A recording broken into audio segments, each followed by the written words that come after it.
Hi, I'm Amanda Washchuk with PressPlus1.com, and I'm here at the 2009 Calgary Stampede with soul singer Divine Brown. How are you doing today? I'm good. How are you doing? Good, good. Excellent. So did you ever think that you'd be playing an event like this? Well, I was hoping that eventually I'd play an event like this, absolutely. And I'm wickedly excited to be here. Anybody that's been following me on like Twitter or Facebook knows that. Awesome, awesome. And so when did you know that you wanted to be a singer for the rest of your life? Forever. What point? Forever. Forever. Forever. Ever since I could think about or know what it is to perform or watch something like that happening on stage, I knew. Like on television, I knew. Awesome. And who did you look up to the most when you were a little girl? I looked up to a lot of people, probably for power and reign, Shaka Khan. Okay. But I looked up to a lot of different folks. Mm-hmm. Yeah. Of course. And then you went on to perform in musicals like Rent. Was this kind of a gateway into the music industry for you? Well, you know, I think that any opportunity that I had, I tried to take it. You know what I mean? So if it was whether it was like doing commercials, whether it was doing musical theater, whether anything that was involved somehow in entertainment, I wanted to be a part of it because I knew that I wanted to be on stage. Mm-hmm. So I think that musical theater was definitely established a firm platform for me. Yeah, of course. And what was your favorite memory of all that stuff? I'd say Rent. Because that was the most family-oriented. The Toronto production of Rent was like the most family-oriented thing, like production that I had been involved in. Every production, I think for the most part, you establish a sense of solidarity and and family. Mm-hmm. But there was something unique about Rent, and I think it had to do with the emotional content of the show. Okay. I've never actually seen it, but yeah. It's one of those ones that I can lean into, you know? Yeah, if you get a chance, please do. Like, even if you watch the movie, it's not the same, but the emotional content of it is what made everyone really connect very quickly. There were so many different characters and people, and I know that, you know, the shows all over the world, it was always the same kind of feeling that people felt. Okay, and which character were you? I played the Seasons of Love soloist, so the main song in the show that made it big was the song that I performed.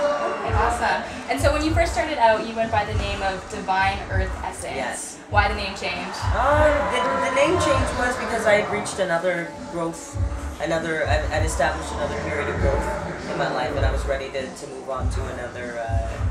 You know, to another plateau. Next level. Yeah, another level. And by changing to Brown, I was just saying, okay, I'm gonna go back to my family last name. Cool. And so when you first started to develop fans, they really wanted some recorded music, but it took you a while to put out an album. Mm-hmm. Why was that? Well, I had been doing recordings for compilations, like Rap Essentials and Groove Essentials and stuff like that. Okay. So I had just been doing one-off singles, and the reason that was entirely because I was doing musical theater. I was involved in that, and you know, having a child too. Of course. True Asia, right? Yes. And how old is she now? She's 10. And does she get to come on the road with Mom when you go on tour? You know what? I haven't taken her on the road with me yet. I know when I have shows in Toronto, I try to get her out, as long as it's not on a school night. Yes. In the summertime, now that it's the summer, I'm going to definitely try to have her come out to a couple of shows. I know she likes to hang out, and you know, it's her thing. It's in her blood, so she can't help it, you know? So she's going to follow in her mom's footsteps and work in the entertainment industry? I wouldn't be surprised if she did. Does she run around the house singing at all? Playing guitar or anything? Well, she'll sing, and she dances, actually. She kind of dances. You know, I've had her in lessons for the past couple of years, and I know that is it's getting loud in here. Yeah, it is. They sound like they're having a good time, though. But yeah, like, you know, dance lessons. I didn't really get dance lessons growing up, so allowing her to have them, you know, it'll open up her opportunities, however she decides to get into the business, if she does. Of course, and then I also read that you got your blue belt in a Brazilian martial art that I cannot pronounce. Yes. Can you explain it to us? The name of the name of the martial art is called capoeira. Capoeira, and it's a Brazilian martial art that was developed by African slaves over 400 years ago in Brazil. Yeah. So it was the slaves that were brought over from Africa to Brazil were they I guess they had developed this whole thing in style while being in captivity in Brazil, and it became this whole thing. They used it to defend themselves when they wanted to escape against their slave masters, but it became this whole game and this whole thing, and they also used it as a way to uplift their spirits from working long, arduous days. Of course, can you show us a move? Not right now, no. Maybe later, but not now.